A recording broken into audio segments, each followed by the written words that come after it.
Hi hello மக்களே, எல்லோரும் எப்படி இருக்கீங்க? நல்லா இருக்கீங்களா? எங்கள் வீட்டில் எப்போவுமே இப்படி சத்தமாக தான் இருக்கும், அதனால் பயந்துடாதீங்க. குழந்தைங்க இருக்க வீடெல்லாம் அப்படி தானே இருக்கும். சரி, நம்ம வீடியோக்குள்ளே போகலாம். இன்றைக்கி என்ன பார்க்க போகிறேன்னா, பொரிக்கடலை லட்டு அல்லது உருண்டை. இதை நான் ஃபஸ்ட் டைம் பண்ணுறேன். ரொம்ப டேஸ்ட்டாக இருந்து நீங்களும் உங்கள் வீட்டில் செஞ்சு பாருங்கள். உங்கள் குட்டீஸுக்கும் கொடுங்க. வெயிட் கெயின் ஆகிறதுக்கு ரொம்ப யூஸ்ஃபுல்லாக இருக்கும். இந்த பொரிக்கடலை பாக்கெட்டை வந்து என்னோடய ஹஸ்பண்டோட ஃப்ரெண்டு ஒருத்தங்க தான் கொடுத்தாங்க. அவங்க ரேஷன் கடையில் வாங்கினாங்கன்னு கொடுத்தாங்க. குழந்தைங்களுக்காக தான் தந்தாங்க. நான் இந்த மாதிரி ரெசிபி பண்ணினேன். ரொம்ப சூப்பராக இருந்தது. பரவாயில்ல, மற்ற மாவட்டங்களை விடைக்கும் இந்த தாம்பரம் சைட்லலாம் கொடுக்குறாங்க. ரொம்ப பரவாயில்ல. காஞ்சிபுரம் மாவட்டத்தில் தான் இந்த மாதிரி ரேஷன் கடையில் பொரிக்கடலை அப்புறம் நிறைய தானிய வகைகள்லாம் ரேஷன் கடையிலேயே வந்து சேல் பண்ணுறாங்க. நான் இப்போ தான் கேள்விப்படுறேன். இந்த மாதிரிலாம் ரேஷன் கடையில் கொடுக்குறாங்களா அப்படின்னு எனக்கே ஆச்சரியமாக இருந்துச்சு. எங்கள் ஊர் சைட்லலாம் இந்த மாதிரி கிடையாது. பரவாயில்ல, நம்ம கவர்மெண்ட் வந்து இந்த மாதிரி கம்மி ரேட்டு கொடுக்குறது ரொம்ப யூஸ்ஃபுல்லாக இருக்கும் எல்லாருக்கும். அப்புறம் ஒரு பெரிய மிக்ஸி ஜாரில் அந்த பாக்கெட்டை உடச்சி அதில் உள்ள பொரிக்கடலைலாம் தட்டிட்டு அப்புறம் வந்து தேவையான அளவு சீனி போட்டுக்கிட்டேன். சீனி வந்து அவங்கவுங்க விருப்பப்படி, நான் குழந்தைங்க இருக்கறனால குழந்தைங்களுக்கு நான் கொடுக்குறனால கம்மியாக தான் போட்டேன் சீனி. அப்புறம் ஏலக்காய் போட்டேன். அப்புறம் நல்லா வந்து அதை அரைச்சி எடுக்கணும். நல்லா ஃபைன் பவுட்ராக அரைக்கணும். கடலை கொஞ்சம் அதிகமாக இருந்தனால தான் வந்து அரைப்படத்துக்கு ரொம்ப லேட் ஆகுது, வேறு ஒன்றும் இல்லை. இந்த மாவை இந்த மாதிரி ஃபைன் பவுட்ராக அரைச்சி எடுக்கணும்.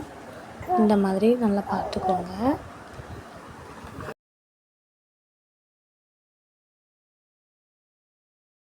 அப்புறம் அகலமான பாத்திரத்தில் வந்து அடுப்பை ஆன் பண்ணி அந்த பாத்திரத்தை வச்சுட்டு அப்புறம் தேவையான அளவு நெய் ஊற்றிக்கிட்டேன்.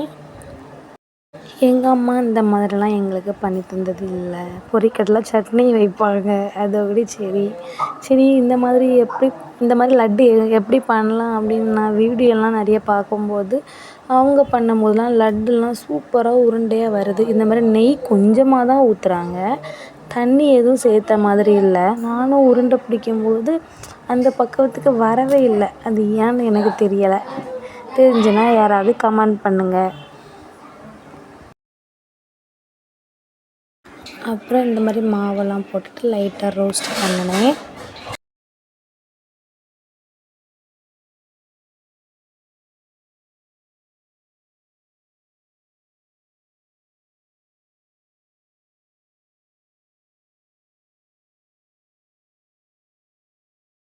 எனக்கு லட்டு பதத்துக்கு வரல.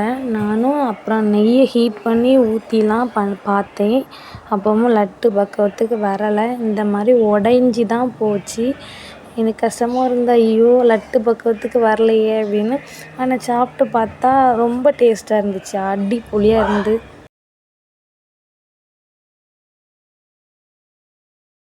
ஆனாலும் கஷ்டப்பட்டு எப்படியோ வந்து லட்டு மாதிரி பிடிச்சேன். ஆனால் லட்டு சேஃபே வரலை. அந்த உருண்டை சேஃபே வரவே இல்லை. அதுக்கப்புறம் அம்மாட்ட கொண்டு கொடுத்தேன். டேஸ்ட்டு பார்க்க சூப்பராக இருக்குன்னு சொன்னாங்க.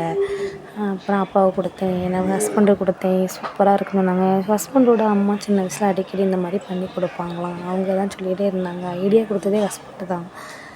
அப்புறம் குழந்தைங்களுக்கு கொடுத்தேன்.